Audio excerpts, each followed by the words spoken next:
Happy Thursday. I am here with Grant, who is the Vice President and the Associate Director of Jam Duluth, which, first of all, can you just tell them what you just told me, what that stands for? Yes, so JAM is a great, what would that be? Acronym? Acronym, yes, for Jazz Appreciation Month. So JAM for short. Works out nicely. That's great. It So makes sense. you guys are having a jazz crawl tomorrow, Friday, from 3 to 7. Can you tell me all about that? Yeah, so we're essentially concentrating a lot of music in one place at one time. And we've organized it so that we have, I think, 15 different bands at 6 different venues in the Lincoln Park area. And we've staggered it in such a way so that you can kind of hop around to different venues, catch a few minutes of this set, pop on over to Bent Paddle for this group, and then end up at Ursa Minor for another.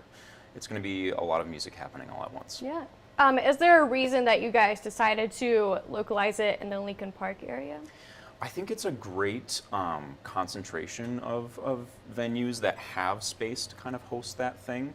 You know, when we were kind of organizing it, we've worked with a lot of different venues in prior years, but Duluth is very spread out, right? Yeah. And Lincoln Park provides a kind of a convenient way to do that. It's very concentrated. And I guess it's the craft district. I guess it's in the name. It works out, right? Right? Yeah. So do you play any jazz yourself? I do. I primarily play bass, and so that often sees me in quite a different number of groups. It's been a fun role to play, whether it's jazz or kind of funk, rock cover bands, bluegrass even too. So Bluegrass. it's very fun.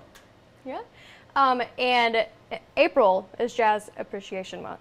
Yes. And I know that you guys are doing some events to celebrate that as well. Can you tell me about that? Absolutely. So that's kind of our month-long event, and so there's a few ways that we celebrate jazz in the area. Every Tuesday in April, Northern Waters Smokehouse will be hosting us from 4:30 to 6. We'll be having an open jam session.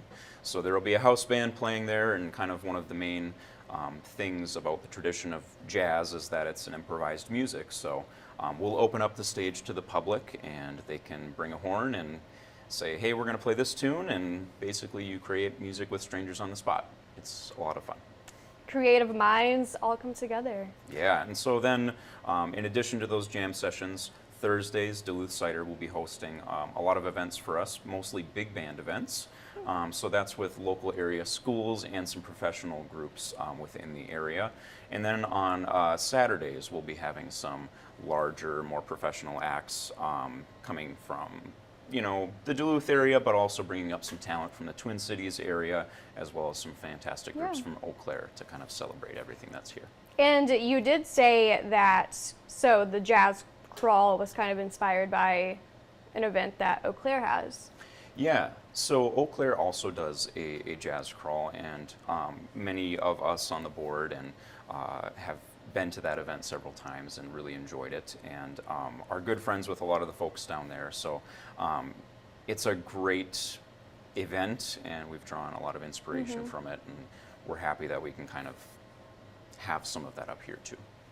So do you think maybe next year is going to be bigger and better? I'd hope so. I mean, we've been kind of having an increase year to year. This is our first year doing the crawl, and hopefully we can keep it up for next year and get more people out and about and enjoying this music.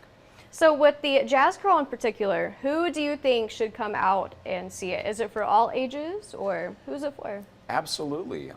It's not a ticketed event, completely free to the public. If you're someone that feels comfortable going to Bent Paddle with your family, then come on out and enjoy some music. That's kind of the point of it. And it isn't just swing music. I think that's important to note too.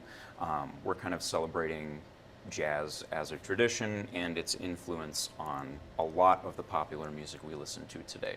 So you're going to hear fusion, funk, R&B, blues, that sort of thing.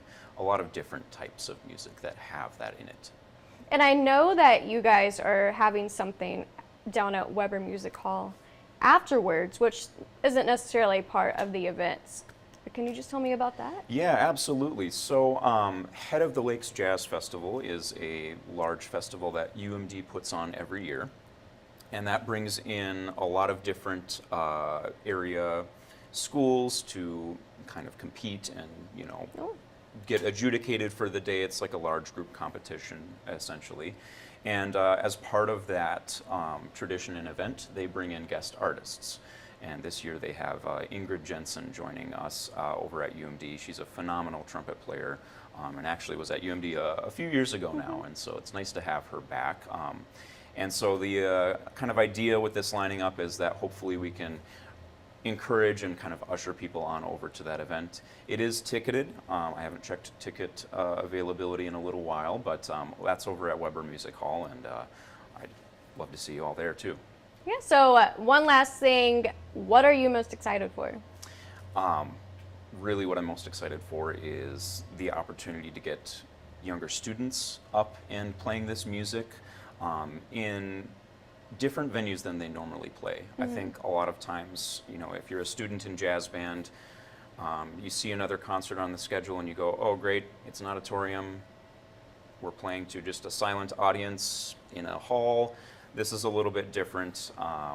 They're getting out in the actual community and playing more of a real gig, so Yeah. that's kind of fun. So thank you so much for joining me this morning. And if you guys are interested in this jazz crawl, we will have more information on our website today. Okay, Wonderful. perfect.